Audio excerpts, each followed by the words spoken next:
vamos al siguiente tema y cuarta biomolécula, que son los ácidos nucleicos. Los ácidos nucleicos, vamos a hablar de ADN y ARN.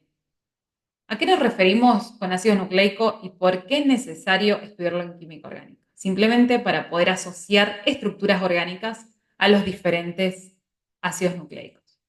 Para empezar, los ácidos nucleicos, la única diferencia que va a tener el ADN con el ARN es esa diferencia de letra, que no se refiere más que a una diferencia de azúcares que componen estos ácidos nucleicos.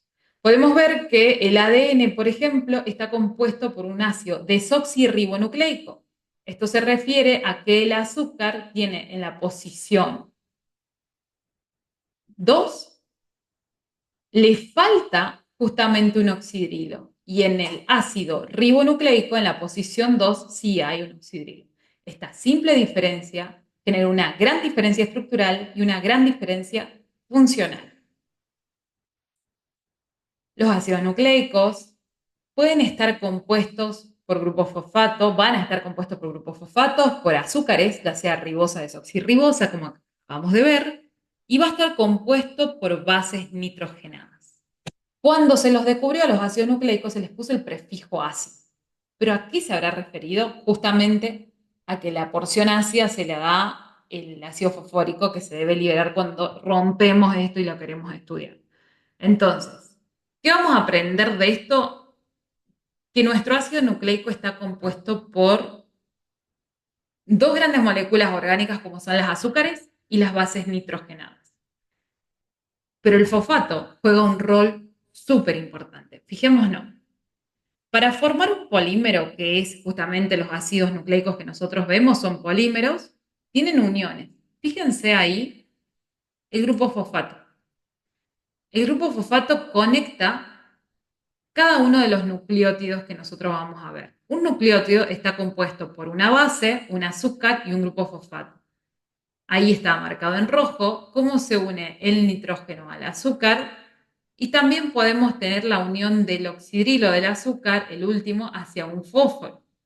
Pero también podemos observar que lo que conecta cada monómero con el resto es un éster difosfórico. Esto lo que permitiría es construir los polímeros.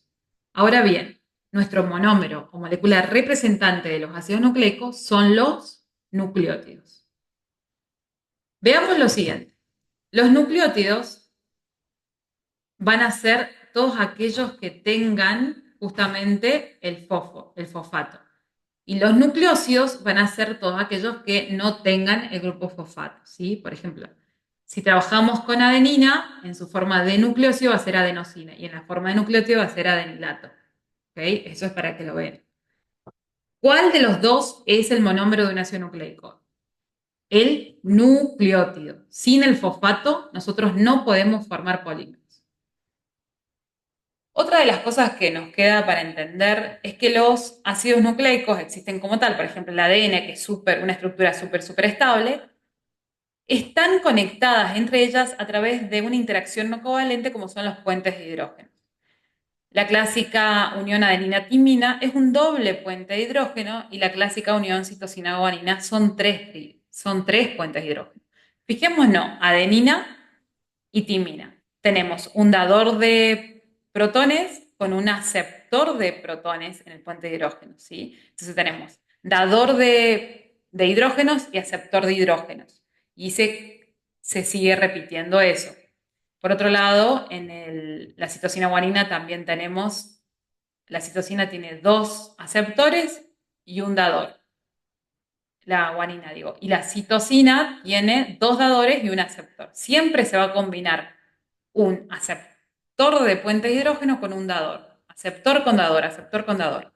Esta estructura, así como hoy la estudiamos, se ganó, obviamente, que todos hoy sepamos quién es Watson y Crick, porque justamente su trabajo mayor fue determinar la estructura que terminaban generando los puentes de hidrógeno. ¿Qué es importante saber sí o sí? Es que las bases nitrogenadas se pueden dividir en bases púricas o bases pirimidínicas. Las bases púricas justamente son las que están formadas por dos anillos y las bases pirimídicas por un solo anillo. Son muy simples de aprenderlas porque fíjense que los nitrógenos nunca están seguidos, sino están alternados por un carbono.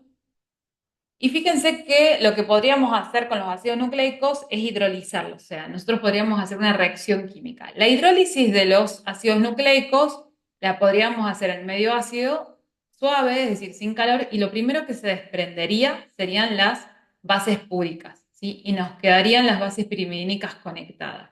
¿Esto a qué se debe?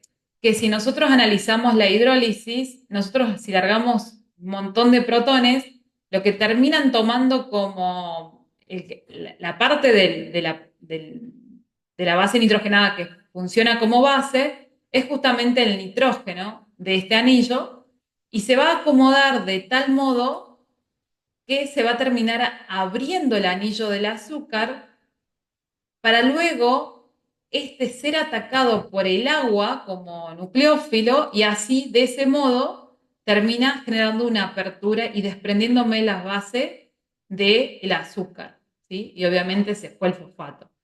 Entonces, tanto el ADN como el ARN puede ser hidrolizado en medio ácido.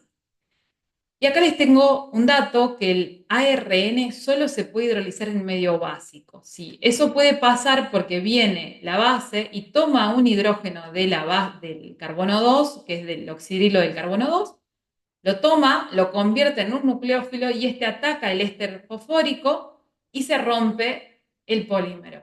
¿Sí?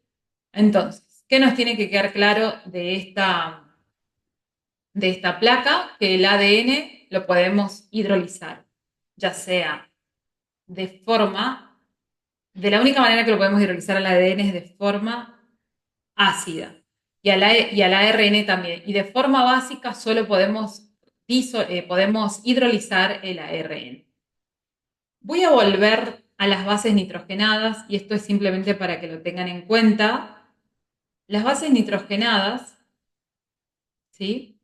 Van a ser las piridimidinas y las purinas.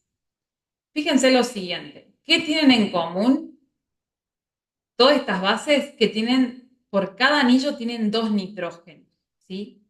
Siempre que dibujemos las bases nitrogenadas, justamente se llaman bases nitrogenadas porque el átomo representativo de ellas son el nitrógeno.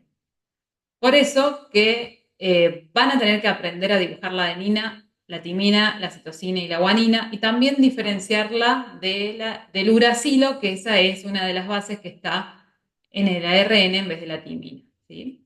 Entonces, fíjense, acá en este caso tengo timina, que es un ciclo de 6, un monoanillo, y vemos que están los dos nitrógenos alternados y están separados por un carbonilo.